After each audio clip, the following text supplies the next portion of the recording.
안녕하세요.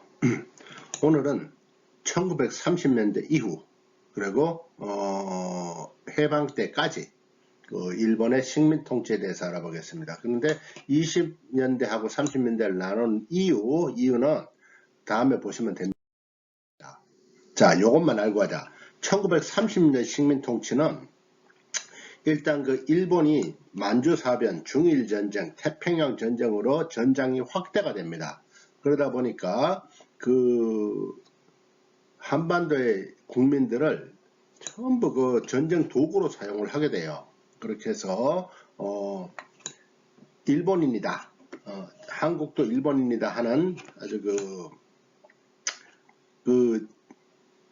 그런 전제를 가지고 민족 말살 통치를 하게 됩니다. 한반도를 전장의 병참 기지화로 만드는 아주 그런 상황이 1930년대부터 벌어집니다. 그래서 전장이 확대되어서 한국 국민들이 전쟁의 도구로 사용이 되고, 그리고 한반도를 병참 기지화를 만들게 된다. 이런 거를 여러분들이 알고 1930년대 식민 통치를 들어가도록 하겠습니다. 자, 일단 1930년대 들어서 일본은 만주사변을 일으킵니다. 만주사변은 유타오구 사건이라고 해서 만주철도를 일본이 스스로 파괴를 합니다. 그러게 하고 철도가 파괴된 게 중국 짓이라고 해서 청나라의 마지막 황제인 푸이를 받들어서 만주국을 건설을 해요. 이 만주국을 발판으로 해서 중일전쟁을 일으키게 되는데, 이 중일전쟁은 류거우차오 사건을 발단으로 이제 중일전쟁을 일으키게 됩니다. 이게 뭔가 하면 중국하고 일본이 대립하고 있는 와중에 중국 쪽에서 총소리가 나면서 일본 사병이 증발했다 해가지고 중국에 응징을 하겠다라고 합니다. 그런데 사실 일본 사병 죽지도 않았어요. 좌우지간 이렇게 건수를 만들어서 대대적인 중국 본토를 쳐들어갑니다. 이것이 바로 중일전쟁입니다. 그래서 난징 대학살을 일으킵니다. 그래서 난징의 한 90%가 파괴되는 어마어마한 사건을 일으키게 되죠. 네, 그리고 이어서 인도 차이나 반도를 침공을 합니다. 일본이. 그러다 보니 전장이 넓어지는 것뿐만 아니고 일본이 전 세계에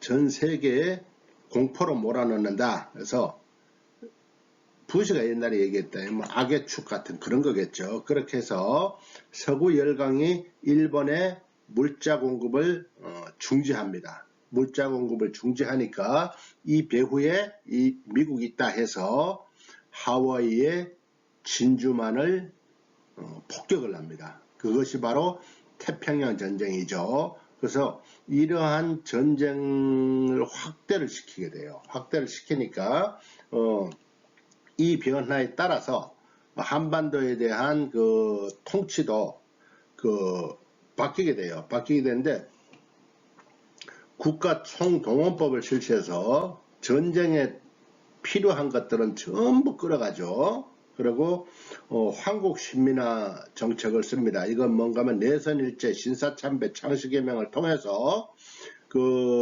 조선 국민은 일본과 동일하다. 조선 국민은 황국의 신민이다. 그 다음에 내선일체 같은 저거다. 그런 거고, 그 다음에 일본이 하는 신사참배를 강요하게 되고요. 창시개명, 그래서 성까지 바꿔버리죠. 성까지 이제 일본식으로 하는데, 이제 우리 대통령을 지내신 박정희, 김대중 이런 분들도 창시개명의 피해자죠. 네. 그리고 한국어 사용을 금지를 하고요. 그 다음에 제3차, 제4차 조선 교육령을 실시하면서 아예 한국어를 빼버리고 일본 과정을 그대로 들여오게 되죠. 그래서 완전히 그 일본화 시키려고 발악을 하는 겁니다.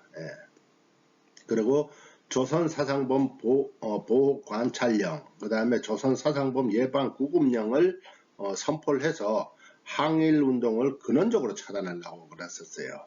그리고 와중에 조선어학회 사건이 일어납니다. 그래서 조선어학회 사건은 뒤에 또 따로 나오니까 그때 말씀드리도록 할게요.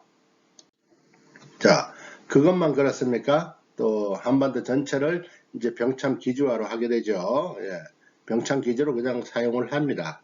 그 다음에 조선 농지령을 공포를 해서 임대차에 관한 법령을 손질을 해요. 손질을 해서 요거는 경작 토지에 대해서만 그 임대차에 인정을 하는 것입니다. 그래서 그렇지 않은 것들은 전부 사용을 하는 거죠. 그 다음에 남면 북양 정책을 실시를 하는데 남쪽에는 면화, 북쪽에는 면양, 양이죠. 그렇게 해서 공업 원료를 확보하는데 박차를 가합니다. 그리고 학도 지원 명제, 그 다음에 국민징용령, 여자정신 근로령, 이런 것들을 해가지고 모든 그 조선의 한반도의 국민들을 그 전쟁으로 몰아넣습니다. 그 중에서 특히나 일본 위안부, 이거는 지금도 아주 뜨거운 감자죠. 이런 것들도 서스럼 없이 이런 짓을 합니다. 그래서 공출제해서 그 필요한 것들을 전부 가져가고, 심지어 기름, 녹그릇, 노숟가락까지도 다 가져가요. 그렇게 하고, 그러다 보니 식량도 식량 배급제로 바뀌어가지고 배급을 받아서 먹게 하는 그런 통제를 하게 됩니다. 그리고 그러다 보니 이제 식량이 모자라니까 산미 증식 계획을 다시 해요. 다시 하지만 전장은 확대되지요. 다원은 없죠. 그러다 보니까 실패하게 됩니다. 그래서 그리고 또 모든 국방 헌금, 위문품 이런 것들을 강요하고 격추를 해가지고 그야말로 한반도를 멘붕 상태에 빠뜨려 버리죠. 이렇게 1930년대 일본의 한반도 정책은 한반도를 전쟁의 도구화를 만들었다. 전쟁의 도구화를 만들기 위해서 한국하고 일본은 똑같다라는 그 캐치프레이즈를 내 겁니다. 이게 30년대 일본의 한반도 그 식민 정책이었습니다. 자, 오늘은 간단하게 여기까지 하기로 하고 다음 시간에는 30년대 독립투쟁에 대해서 알아보도록 하겠습니다. 여러분들 고생 많이 하셨습니다.